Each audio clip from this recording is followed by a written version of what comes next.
Well, what a great honor this is to be here. I always describe Peter Drucker, he forgot more than most of us ever knew about management and leadership. You know, my mother used to say, why don't you write a book by yourself?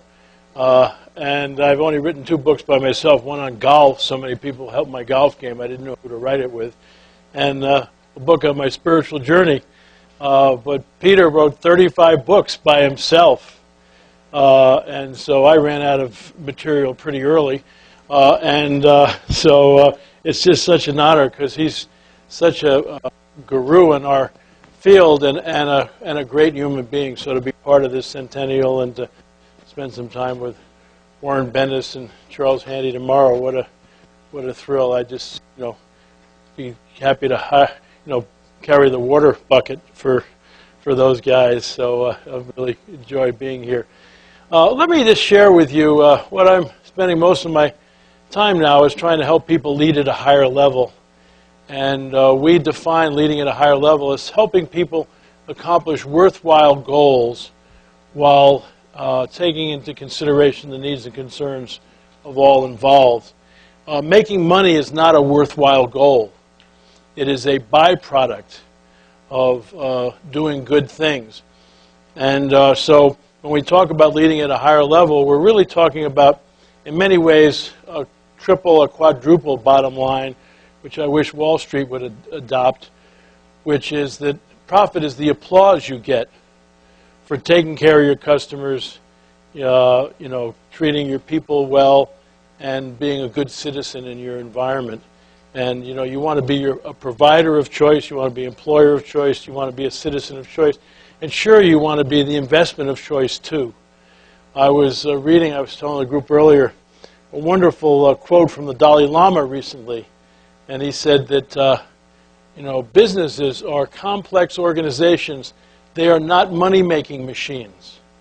And he said that sure, making money is important so that organizations can what? Do good things.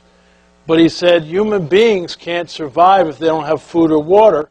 But to define us as, just, gatherers of food and water and all really misses the point. We need food and water so we can do good things and make a difference in life. And I think that's what's really true. So what I want to talk to you about is if you're going to lead at a higher level, what would that mean in this tough economic times?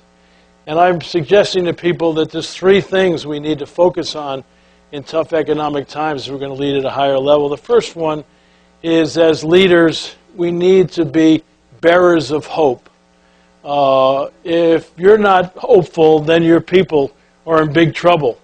It doesn't mean you should deny the truth about the present reality, but what you really need to do is to say, we can make this through this. We've done this in the past. We're very fortunate, Margie and I have a 94-year-old entrepreneur on our board of directors. And he said, come on, I went through the Depression, 29. He said, they didn't have any systems or anything. He said, this is tough, but that was really tough. So Pat has been just a wonderful perspective setter for us. And so that you really need to be bearers of hope and say, we can do this. Let's hang together. This is tough, but we can make it. And to show you the power of being hopeful, why don't you all stand up? I want to do a couple of things.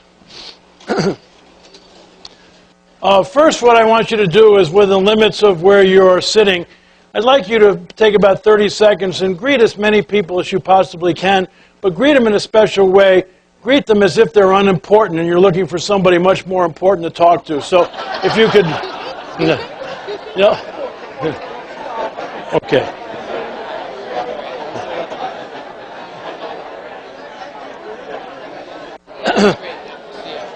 Okay, stop where you are, but don't sit down. Stop where you are, but don't sit down. What I'd like you to do now is, for another 30 seconds, greet as many people as possible. At this time, greet them as if they're a long-lost friend and you are really glad to see them.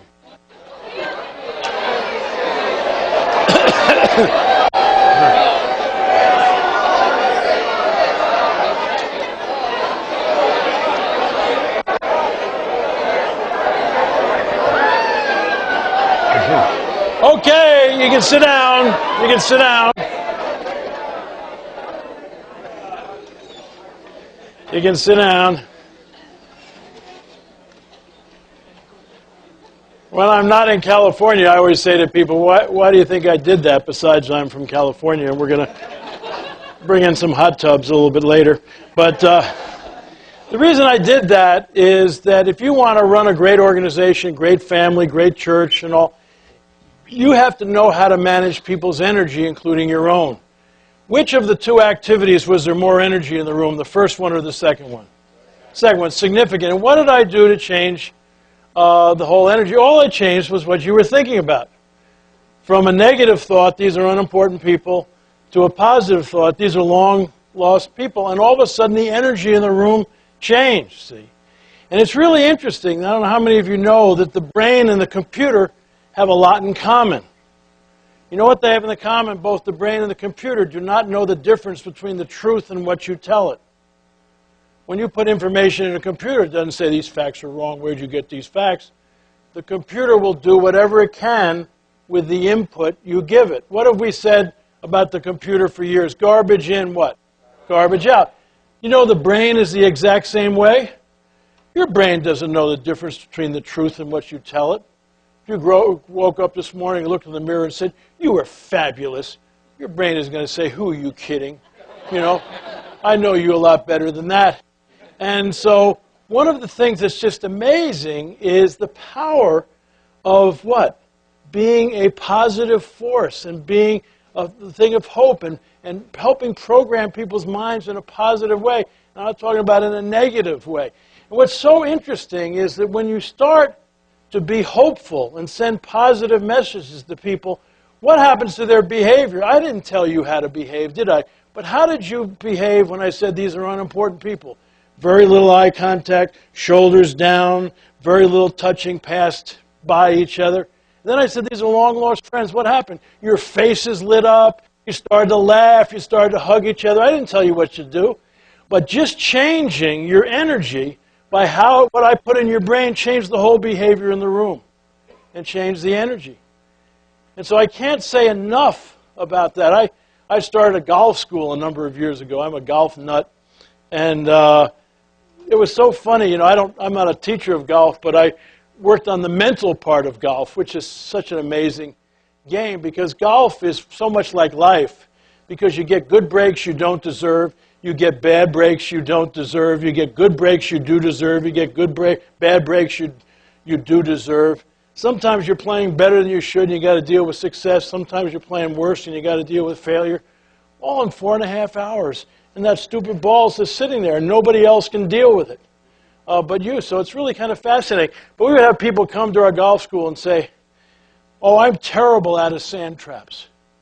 And we'd say, you can't hit out of the sand, can you? And they say, how do you know? You said you couldn't. You know, I mean, how are you going to do more than you think? And so we used to say to them when they got in the sand, I love the sand. I'm one of the greatest sand players on the West Coast. You know, I mean, the mind doesn't know. You've got to be kidding me. So we first had them be really positive, and then we had them walk like they knew what they're doing. Because your physiology, which you all did, should follow your beliefs. Okay? And so we'd have them walk into the trap. Hey, let me in there, baby. Man, I'm one of the best, you know. And then, of course, we teach them some skills, and it was amazing how they could get the ball out of the sand trap. Because they started to think that they could do it and walk like they could do it, and then they could take the things. But you get people say, I can't do it. No. You can give them the best teaching in the world. They're not going to do anything. And so the first thing I want to really emphasize with you, in all your interactions and all, you got to be a bearer of hope. If you got a bunch of niggers around you, dump them. Get rid of them. You don't need them in your life. I mean, I don't even look at the newspaper anymore, except the sports section or the news. A book with Norman Vincent Peale, the old positive thinking minister. He was 86 years old when I met him, and I loved what he said. I said to him one day, Norman, why doesn't the news publish more good news? He said, I'm so glad they don't. He said, if good news was news, there wouldn't be much of it going on. He said, the only reason bad news is bad is not much of it happening. And when you really think about business, you think, listen to the local news. There's a fire, a couple of rapes, maybe a murder, and all that. But millions of people got home, and nobody says anything about it. And they even take care of their families. And so what we got to do is, I was on TV recently, they said, what do you think of this economic downturn? I said, you finally accomplished your goals. You've been programming our minds for so long, and why don't you get off of it? And so what we need to be is bearer of hopes. The second thing is that you've got to look at your people as your business partners. I've seen so many organizations, tough times, they get behind closed doors, the top manager, figure what are we going to do, and everybody's sitting out there trying to wait, wonder what they're going to do. That's the stupidest thing in the world. Because your people know all kinds of things that you don't know. You've got to invite them as your business partner. We had our greatest year last year. Our company, we got 320 folks working for us. We have an office in Toronto, London, and Singapore, and partners in 30 nations. And we had the greatest year in the history of our company, 30 years last year. But you could see it starting heading down in November and December. January, it hit the toilet and all. And really could see that the data that we're going to be down 20% or more and all that kind of thing. And we had a 30-year anniversary planned. And so it was supposed to be a 2-day celebration. We took one of the days and we brought in the WildWorks group that has worked here at the ԴธุCenter. And with 350 people, we brought people into small groups and brainstorming ways to cut costs, ways to increase revenues, all kinds of things and all. Why? Because they got so much data. They know what's ongoing out there. One of the things you got to get is that none of us is as smart as all of us. And somehow people think in organizations that all the brains are in the top of the organization. That's crazy. You got some of the smartest people in the world that can really help you there. I was last summer, the summer before, I was with Southwest Airlines when the gas price was a real problem in the airline industry. This was before the economy hit the skids. And here's Gary Kelly, the new CEO and president, took over from Colleen Barrett, and Herb Keller is both still involved, saying to people, we need your help. What can we do to increase revenues? What can we do to cut costs? And it was from one of their employees that they came up with this whole thing where you can call ahead to Southwest Airlines and get a privileged thing for $35 or something. You can get in the front of the line, because normally they don't have any first-class seating and all, but you at least can get in front of the line. That has brought millions of dollars into them just by people paying $35 or $40 a little extra to get in line. One of their people in working as a mechanic said, why don't we eliminate uniforms? That's costing us a lot of money, and they go, whoa, let's really take a look at that. And the point I want to make is that your people know a lot about what's happening out there, and you need to involve them as your business partner. Stop turning your back on them and thinking that all the brains are in the top of the organization. And it's so interesting. People have asked me, how do you build trust in an organization in tough times? It starts with respect. And my friend Ichak Adisis, who taught at UCLA for years, has a wonderful concept about the difference between trust and respect. It's a nonverbal thing. So, if I respect Margie, I face her because I want her opinion. If I don't respect her, I turn my back on her because I could care less about what she thinks. If she trusts me, she's willing to turn her back on me because she knows I don't mean her any harm. If she doesn't trust me, she watches me like a hawk.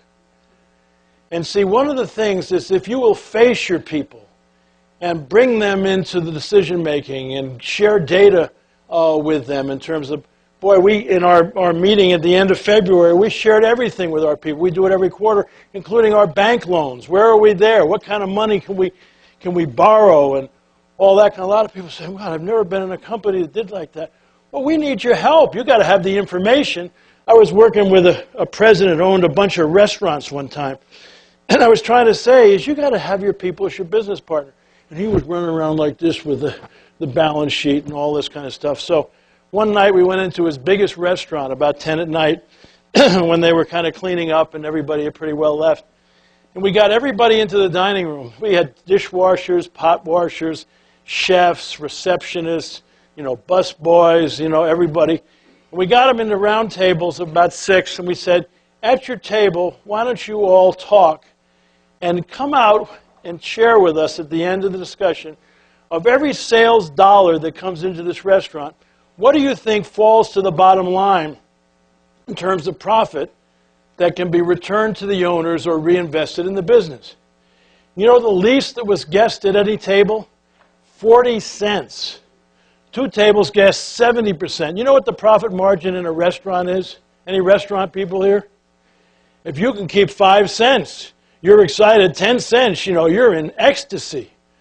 And what blew the president's mind is the head chef said, let me see if I get this right.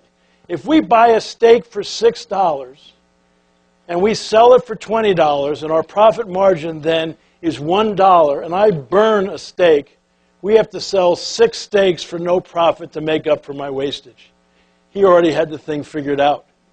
But if people think you're making 40, 70 cents a dollar, do you think they care about food costs, labor costs, any other kinds of things? You got to involve your people because their jobs depend on you staying profitable and all, but they got to at least know what the deal is. And so I can't tell you enough, in good and bad times, you got to look at your people as your business partners. The third thing that I think is really key is that you got to be servant leaders. And when I talk about servant leadership, a lot of people think I'm talking about the inmates running the prison or trying to please everybody or some kind of religious movement. They don't really understand leadership. See, there's 2 parts of servant leadership. One is strategic leadership, which is all about vision and direction. And the other is about operational leadership, which is all about implementation. Okay? The strategic leadership, which just says, what business are we in? What's the picture of the future? What are our values? What are our goals? What are the initiatives that we're going to focus on this year? That's the leadership part of servant leadership. And that's very important because if people don't know where you're going, your leadership doesn't matter. I mean, Alice learned that in Alice in Wonderland. Remember when she came to the fork in the road and didn't know what to do, and the fool Cheshire Cat's sitting there and says, which road should I take? And he said, where are you going? She said, I don't know. He said, it doesn't matter. And so I want to tell you, if you don't do strategic leadership right, your leadership doesn't matter. But now the second part of servant leadership is operational leadership or implementation, which is, now how do we take the strategy, the vision, the values, the direction, initiative, and accomplish them and live according to them?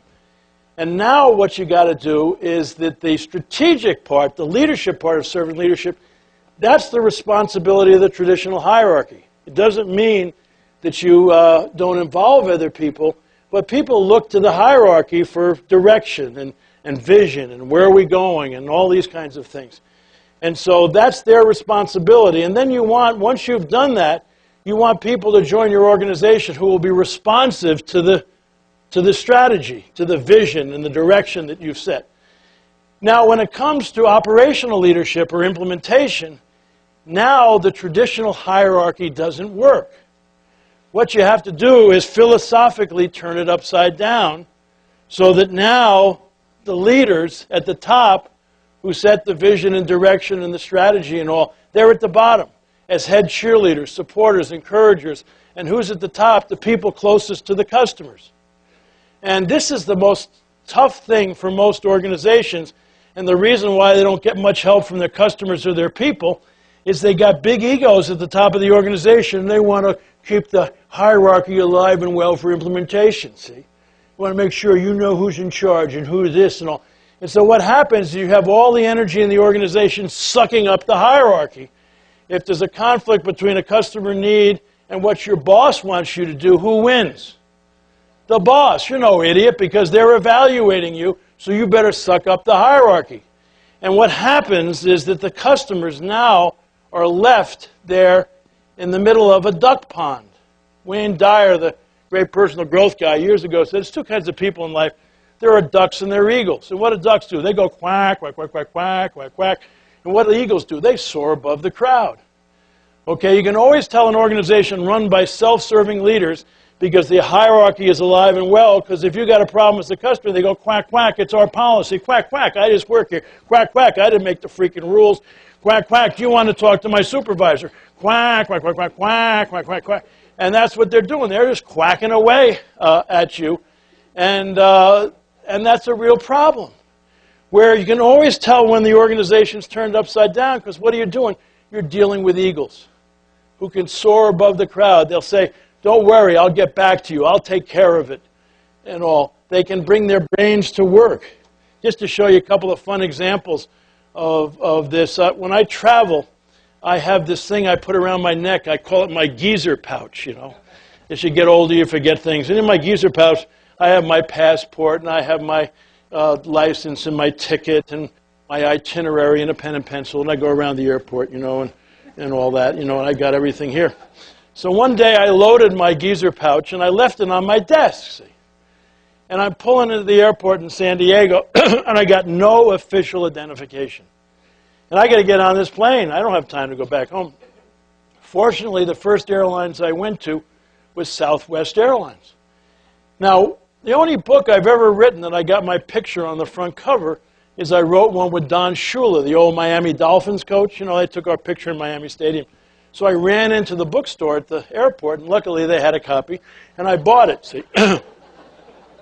So this young guy from Southwest Airlines is checking my bag, and he said, could I see your identification? I said, I feel badly. I don't have a license. I don't have a passport. But how's this? And I held the book up, and the guy looked at it, and he shouts out, this man knows Don Shula. He said, put him in first class. I mean, they don't have first class, but they're high-fiving me out in the street. Hey, man, the guy knows Shula, you know, and all this kind of thing, you know. And there's an older guy there, and he says, I know the security guard's upstairs. I think I can get you through there, which he did. Now, why is that so? Because that's the way Colleen Barrett, you know, Herb Kelleher, and now Gary Kelly have set the organization up. They what? They give power to the frontline people. If you've ever been in Southwest Airlines, they're having fun. Why? Because one of their values is a fun-loving attitude. And if a patient complains about that, like somebody wrote, you know, Colleen a while back and said, you know, I'm offended by the humor and the kidding that goes on around talking about safety rules on your plane.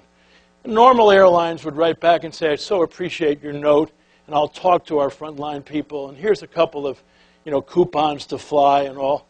You know, Colleen wrote back and said, goodbye, you know, I guess you're not going to be flying with us anymore, you know, because that's their culture, and they put the power there, and they want to have fun there, and so that's what you can expect there, because they can make those kind of decisions on there. The next airline I had to go to was one of the ones that's always in financial trouble, talking about Chapter 11 and all. And I showed my book. This is before they could overnight my license to me, and man, the duck doo-doo started to fly. I mean, oh, quack, you better go to the ticket counter. I went, quack, you know, you better talk to my supervisor. We call the supervisory duck the head mallard, you know, because they just quack at a higher level. Have you ever had some of them? And I tell you, within about 10 minutes, I'm talking to a guy in a suit and a tie. And I said, could you get a life, you know? I mean, you really think I superimposed my picture on this book to get by you? I mean, I got to go by security to see if I got any weapons. You're just trying to check if I'm the same guy, you know. And man, he was angry, you know. He was a bureaucrat, so I said, man, I better change my strategy. So I sucked up. I went, oh, my God, it's such a difficult job you have making these kind of decisions, you know. And so he finally let me through, you know. But if I hadn't changed my style, I'm dead, you know. And but that's what you see, you know. And when you set up servant leadership, then what? People are empowered. People can do things. Now I'm going to give you one last example. I'm going to give you a government example, because most people think, oh man, if you can put it off in the government. Well, the worst situation I've ever had with the government over the years, I don't know about you, is going to the Department of Motor Vehicles. Have you ever experienced that? I always thought they hired human beings that hated other people. And, you know, they just beat you up in a really systematic way. And we live near Mexico, and the way they treat our good Mexican-American friends is just really amazing. Now, of course, you all know in California, we don't have to go there all the time. I don't know, what is it, every 10, 12 years you might have to take your written test. So, man, I kept away from there like the plague, but I have problems forgetting things, but I lost my license, see. And I'm going on a big trip to Europe in 2 weeks, so I thought I better have a license to back up my passport, you know, because you never know what'll happen. And so I said to my secretary at that time, Dana, and I said, could you schedule at least 3 hours next week at the Department of Motor Vehicles? Because that's about how long it takes them to beat you up. And so I went over there, and I walked in the front door, and I knew something had happened. Because this woman charged me, and she said, welcome to the Department of Motor Vehicles. Do you speak English or Spanish? I said English. She said, right over there. The guy behind the desk said, welcome to the Department of Motor Vehicles. How may I help you? It took me 9 minutes to renew my license, including taking my picture. So I said to this woman taking my picture, what are you all smoking here? You know, I mean, this isn't the department I used to know and love. And she said, haven't you met the new director? It's always a leader. It's always the leader. It's always the leader.